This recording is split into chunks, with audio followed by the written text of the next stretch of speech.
بسم اللہ الرحمن الرحیم۔ السلام علیکم فورتھ ایئر۔ آج ہم نے جو ٹاپک شروع کرنا ہے اس کا نام ہے اسپیشل ایجوکیشن، خصوصی تعلیم۔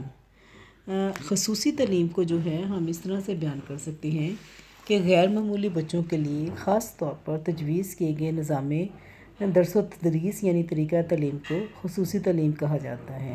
خصوصی تعلیم میں غیر معمولی بچوں کو ضروریات کی پیش نظر رکھ کر ایسا طریقہ تعلیم وضع کیا جاتا ہے جو ان کی تعلیمی، جذباتی، ذہنی و جسمانی ضروریات کے تقاضوں کو خاطر خواہ پورا کرے اور ان میں تشویش، احساس محرومی یا کمتری کو ختم کرے۔ بچے آپس میں جو ہیں جسمانی، جذباتی اور ذہنی اعتبار سے مختلف ہوتے ہیں۔ عام بچوں میں یہ اختلاف کسی نہ کسی حد تک ضرور موجود ہوتے ہیں، غیر معمولی بچوں میں یہ اختلاف انتہائی درجہ پر ہوتے ہیں، چنانچہ ایسے بچوں کو خصوصی توجہ کی ضرورت پڑ جاتی ہے۔ غیر معمولی بچوں کی یہ امتیازی خصوصیت بھی ہو سکتی ہے اور خامی بھی۔ اس خوبی یا خامی کی بنا پر ایسے بچے مدرسے کے ماحول اور ارد گرد کے افراد سے کامیاب مطابقت پیدا کرنے میں دقت محسوس کرتے ہیں۔ اس اعتبار سے غیر معمولی بچوں کے گروہ میں بے حد لائق، ذہین، احمق، غرض یہ کہ ہر قسم کے ایسے بچے شامل ہوتے ہیں جو عام بچوں سے کسی نہ کسی طرح مختلف ہوتے ہیں۔ ہر قسم کے بچوں کو ایک ہی مدرسہ یا ایک ہی طریقہ کار سے تعلیم دینا انتہائی نقصان کا باعث بن سکتا ہے۔ عام بچوں کی نسبت غیر معمولی بچوں کی طرف زیادہ توجہ خصوصی توجہ اور رہنمائی کی ضرورت ہوتی ہے۔ اگر ان بچوں کی خصوصی دیکھ بھال نہ کی جائے تو وہ طرح طرح کی خرابیوں کا شکار ہو سکتے ہیں۔ ٹھیک ہے بچے، اب آپ کو سمجھ آ گیا نا؟ یعنی خصوصی تعلیم سے مراد ایسا تدریسی عمل ہے جو معذور بچوں کے لیے مرتب کیا جائے، یعنی جو خصوصی بچوں کی ضروریات کو پورا کر سکے۔ وہ بچے جو ذہنی، جسمانی یا جسمانی معذوری میں مبتلا ہوں خصوصی بچے کہلاتے ہیں۔ اب یہ ہے کہ کوئی بھی نااہلی خواہ کسی بھی وجہ سے ہو، جب مناسب تعلیمی امور کی ادائیگی میں رکاوٹ بن جائے تو خصوصی تعلیم کی ضرورت پیش آتی ہے۔ اب اسپیشل لرنرز وہ کون سے ہوتے ہیں؟ ٹیکنیکلی جو ہے وہ بچے جن میں کوئی کمی یا نااہلی پائی جائے انہیں اسپیشل لرنر کہیں گے۔ ٹھیک ہے نا؟ کوئی بھی کسی بھی قسم کی کمی یا نااہلی جو ہے پائی جائے تو اس کو اسپیشل لرنر کہیں گے۔ ایسے اسٹوڈنٹ جو جسمانی، ذہنی اور کرداری اعتبار سے اس حد تک مختلف یا انفرادی کردار کا مظاہرہ کریں کہ انہیں اضافی تدریسی سہولتیں دینا پڑیں، خصوصی طلبہ کہلائیں گے۔ اب جو ہے امریکہ میں خصوصی تعلیم کی ترویج کے لیے جو قانون بنایا گیا اسے IDEA کہتے ہیں، individual with disability education act, disabilities education act. بچے اس کو یاد کر لیجیے گا، آئیڈیا، یہ جو قانون بنا نا، idea individual with disabilities education act. اب یہ کیا ہے؟ اس کے مطابق وہ بچے جن میں سیکھنے کی ایسی نااہلی پائی جائے جس کی وضاحت حسی، عقلی اور صحت کے دیگر حوالوں سے نہیں کی جا سکتی، خصوصی بچے کہلاتے ہیں۔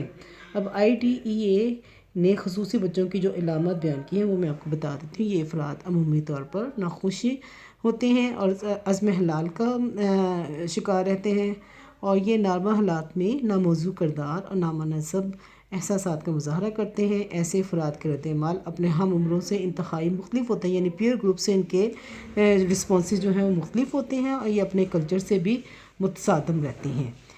ان میں ایسی نااہلی پائی جاتی ہے کہ جس کی وجہ سے اپنے ہم عمروں اور اساتذہ کے ساتھ تسلی بخش تعلقات قائم نہیں کر سکتے۔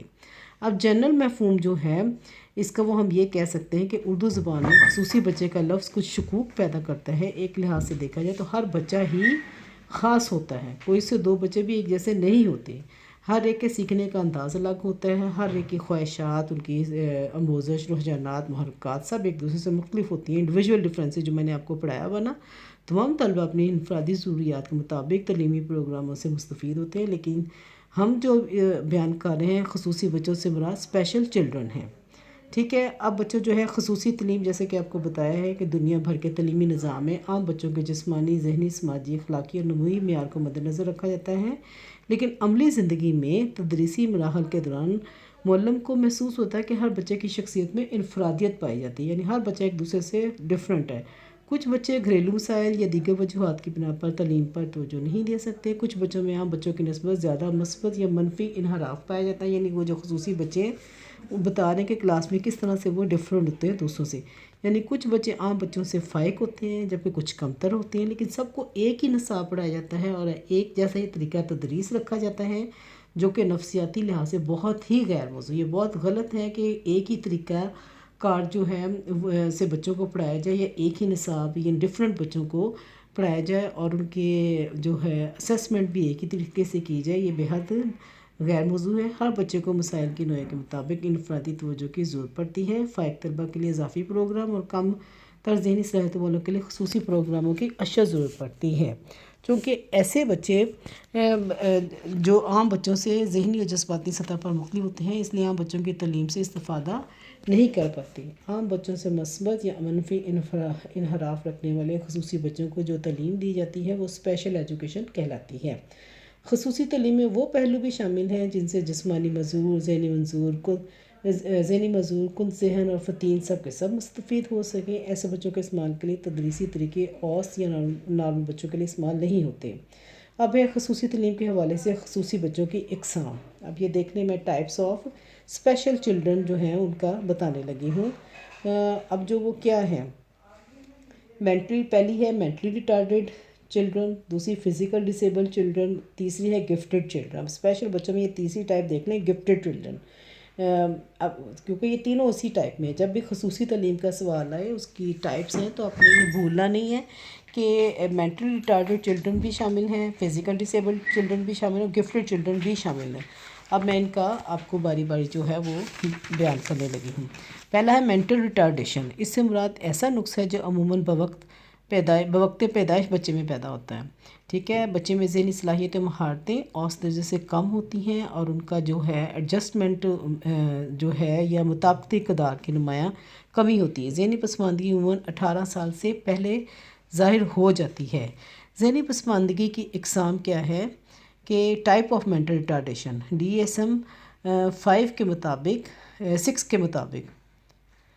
ذہنی پسماندگی کی درج ذیل اقسام ہیں: خفیف ذہنی پسماندگی، مائلڈ مینٹل ریٹارڈیشن، اور اس کے بعد ایسے بچے ذہنی طور پر کم ہوتے ہیں، انہیں آموزش حاصل کرنے میں دقت ہوتی ہے، لیکن اگر ان کی مناسب رہنمائی کی جائے تو یہ نیم ہنرمند بن سکتے ہیں، اپنا روزگار کمانے کے قابل ہو جاتے ہیں. ان کی ذہانت کا درجہ IQ لیول جو ہے 50 سے 70 کے درمیان ہوتا ہے. بچہ آپ IQ بتایا ہو نا، میں انٹیلیجنس کوشنٹ اس کو کہتے ہیں کہ ذہانت کا یہ نہیں بتایا جاتا کہ کوئی کتنا ہم اس کو، یہ درجے ہیں IQ. کسی بھی ذہنی آزمائش کے اسکور کو اس کی طبعی عمر پہ تقسیم کر کے 100 سے جو ہے وہ ملٹیپلائی کر دی جائے تو ذہنی IQ لیول معلوم ہو جاتا ہے. اور جن کا 50 سے 70 کے درمیان ہوتا ہے وہ بچے جو ہیں مائلڈ مینٹل ریٹارڈیشن کا شکار ہوتے ہیں. یہ افراد اسکول جانے سے پہلے سماجی مہارتیں سیکھ لیتے ہیں. ان کے حصی حرکی فعال میں کم درجے کی جو ہے ناکارگی پائی جاتی ہے. یہ عام بچوں سے کافی مشابہت رکھتے ہیں، انہیں محنت کر کے پڑھایا بھی جا سکتا ہے. دوسرا ہے ماڈریٹ مینٹل ریٹارڈیشن. ٹھیک ہے، ایسے بچوں میں پسماندگی کی شدت قدرے زیادہ ہوتی ہے. اب یہ سن لیں کہ یہ زیادہ پسماندہ، ذہنی طور پر پسماندہ ہوتے ہیں، یہ تعلیم حاصل کرنے کے قابل نہیں ہوتے. کسی حد تک سادہ ہنر یا دستکاری سیکھ لیتے ہیں، تھوڑا بہت، یعنی اس کو ہنر سکھایا جا سکتا ہے، اور دوسروں کی زیر نگرانی، دوسروں کی زیر ہدایات، دوسروں کی ڈکٹیشن کے باعث یہ معمولی سے کام بھی کر سکتے ہیں. ایسے بچوں کا مقیاس ذہانت 35 سے 50 کے درمیان ہوتا ہے. اب یہ آپ لوگوں نے IQ لیول جو ہے نا وہ ذہن نشین کر لینا کہ مائلڈ والوں کا کیا ہوتا ہے اور ماڈریٹ والوں کا. مائلڈ والوں کا 50 سے 70 کے درمیان، اور جو ماڈریٹ والے ہیں ان کا جو ہے وہ 35 سے 50